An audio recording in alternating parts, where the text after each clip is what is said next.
Have you ever heard of a therapy, cognitive therapy called DBT?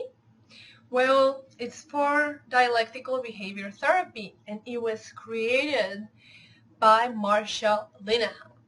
In one of the teachings, and why I highly recommend you learn it, and it's for everyone. Everyone should learn DBT. Everyone who wants to build a strong emotional resilience should learn DBT. And today I want to talk about blocks of using interpersonal skills. So that's one of the goals we all want, is to have good interpersonal relationships with people at work, with friends, with our family.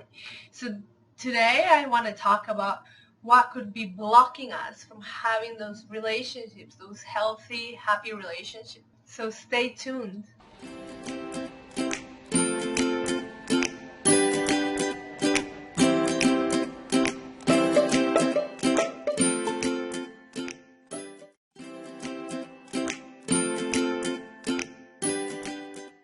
So I want to discuss of some of the most common obstacles that get in the way of us having great relationships, and they usually keep showing up, and if we're aware of them, we will be able to understand them. The first is old habits, and there's two kinds of old habits that block our relationships. One are the aggressive kind, and the second is the passive one, the passive kind.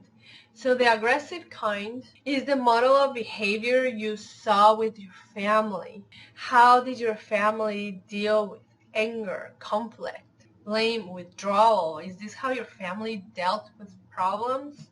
And these are strategies you might have ended up learning too.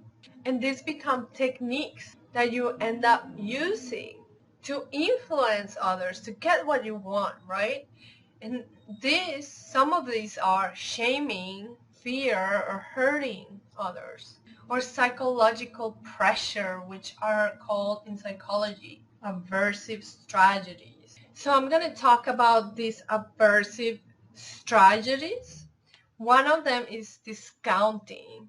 The message you're sending here when you use discounting is that the other person's feeling, thoughts are invalid. They don't matter. You're discounting. They're not legitimate. They're not important. One example will be when they discount you, and let's say you were at home, you stayed at home, and then let's say your partner or someone, your family comes, or friend comes, and they tell you, you didn't clean. And you've been watching TV all day. Now I have to come home and I have to clean. And you expect me to clean. So that's an example of discounting. The second is withdrawing, abandoning. So the message that you're subliminally pushing, right, this aversive psychological strategy that you're trying to use here is do what I want or I'm leaving. Do what I want or I will leave you. And the fear of losing that love or losing that person, or the fear of you feeling abandoned again, they get you to do whatever they want. The third one is threatening. The message here is do what I want or I will hurt you. I will beat you. I will put you down. I will ruin you, right? So basically the threats here is that I'm going to be angry.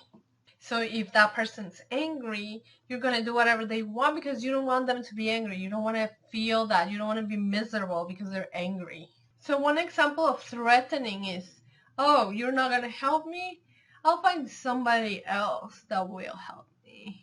The fourth strategy is called blaming. The problem, whatever it is, ends up becoming the other person's fault. So if it's their fault, they caused it, they have to fix it. Oh, an example would be, oh, the reason why we're broke is because you can't get a better job. The fifth strategy is belittling and denigrating. The goal here is to make the other person feel stupid, foolish, flawed, or guilty for having a specific need, for having needs and desires, making them feel like crap because the way they think or the way they feel. For example, if you're trying to eat healthy and last time you didn't eat all your vegetables and some got bad in the refrigerator, this is just an example, and then the person tells you, oh, you just want to go shopping for your veggies so they become garbage, or you haven't even lost weight, so why you keep trying. The other one is guilt tripping. This one is to make the other person feel like they're morally wrong, or like they're a failure, and like their needs are wrong and they should just give them up.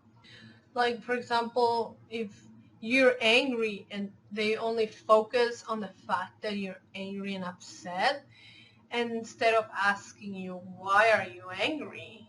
So they make you feel like you should give up feeling angry because it doesn't matter why you're angry. You shouldn't be angry. The seventh is derailing. Derailing's goal is to make the person completely forget their needs and wants and what they're feeling, to get the attention away of that.